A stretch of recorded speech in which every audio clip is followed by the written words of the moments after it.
তো গাইস চলে এলাম আজকে পিসিদের সঙ্গে শাঁখা পড়তে। তো আমার হাতে যেহেতু শাঁখা রয়েছে, এখনও কিছু হয়নি, তো আমি এখন শাঁখা পরবো না, আমি একটা অন্য শাঁখা কিনবো। তো দেখো এই যে মাসির হাতে শাঁখা পরাচ্ছে আর আমি একটু শাঁখা দেখছিলাম। এনার একদিকে সোনার দোকান রয়েছে আর একদিকে শাঁখা পলার দোকান রয়েছে।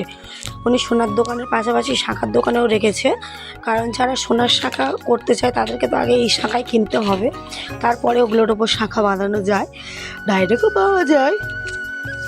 কিন্তু তুমি তোমার মনের মতো করে শাঁখা এখান থেকে কিনে তার উপরে সোনা বাঁধিয়ে নিতে পারো। তো এখানে বিভিন্ন ধরনের বিভিন্ন দামের শাঁখা পাওয়া যায়। এই যে প্রথমেই হচ্ছে কি মাসি শাঁখাটা পরে নিচ্ছে, তারপরে এই যে আমার পিসিও শাঁখা পরবে। তো চলো দেখতে থাকো আর আমিও তোমাদের সঙ্গে দেখি।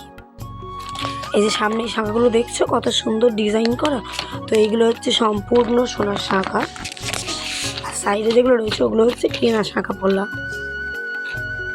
তো আমি একটা শাঁখা হাতে ট্রাই করে দেখছিলাম। দেখো তো গাইস এই শাঁখাটা আমার হাতে কেরম লাগছে। তারপরে এই শাঁখাটাও দেখলাম, এই শাঁখার ডিজাইনটাও বেশ ভালো লাগছিল। এই শাঁখাটা আমার পিসি পরেছে।